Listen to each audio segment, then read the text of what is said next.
Down here today talking to people about the SPCA's Paws for a Cause event, a fundraiser which they hold every year to raise funds for their shelter initiatives throughout Greater Victoria and Vancouver Island.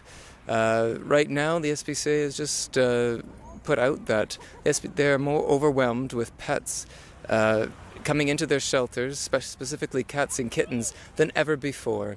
And we pose the question of, does the SPCA, by having the shelters, actually enable people to continue to drop off their pets and be irresponsible pet owners themselves?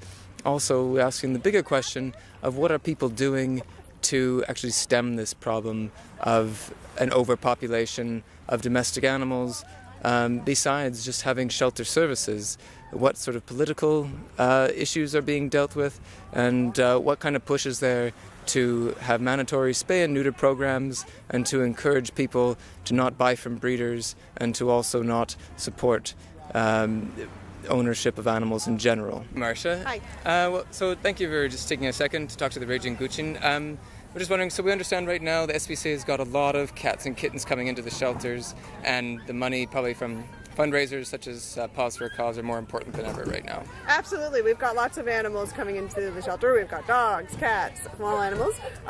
So absolutely, money is important. We don't get any government funding for the BC SPCA, so we're publicly funded. So these fundraisers like today help our animals get adopted homes and to care for them while they're in our shelter. Right. Is the SPCA doing anything outside of the shelter services to try to promote like mandatory spay and neuter programs in the local Victoria area, or to stop breeding services and things like that? Absolutely. We have various spay-neuter programs within our communities across the province. We do obviously spay and neuter all of our animals that come into the shelter and before they leave into forever homes. In some low-income, we do have low-income spay-neuter programs in some communities across the province, so certainly that is one of our mandates, is to decrease overpopulation, so absolutely. Okay. And so what do you, some people have said that the SPCA and other shelter services, which do a tremendous job in the community, because they put so much time, energy, resources, it seems almost endless the amount of work you do. Do you feel like it enables people to just drop people off at the shelter instead of actually being more responsible pet owners themselves? I don't think so. I mean, I certainly think that we have people that are responsible owners of animals. I mean, there's circumstances why we get animals. It could be just a surrender. It could be, somebody's deceased and then their dog has nowhere to go, or their animal. So there's lots of, but we, for the most part, I mean, I think a lot of surrenders are just because, for whatever reason, somebody can't keep their animal. But we're certainly out there advocating for, responsible pet ownership. Yeah. So no, I can't say that it's been, we see, our efforts are certainly, will continue until, obviously we'd love to have just no problem with overpopulation and no problem with strays and things like that, but we'll just continue our work. I just have one more question, if I could. Do you feel that, would the SPCA like to see an eventual decline in the number of domestic animals in people's homes, rather than continuing the trend of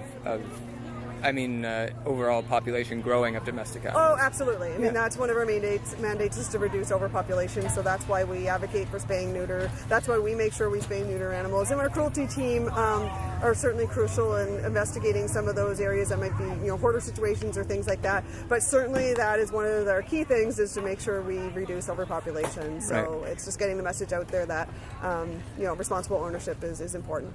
Would you like to see this institutionalized, become a government organization, the SPCA? We would love for money to come from government to help us. So like I said, we do not receive any provincial government funding. So absolutely we would love to. I mean, we have people that are working that, but we would love to receive a little bit more government funding for sure. It would help us a lot. Great. Thanks so much for your time. I really appreciate it. Not a it. problem. Thank you. Take care. Awesome. Clearly, much more work needs to be done by both the community and the SPCA before we see real changes to the number of pets brought into shelters on a daily basis. It's going to take both political and community action to make a difference here, and hopefully they're both listening today, as we see the need is greater than ever. This is the Raging Kucing.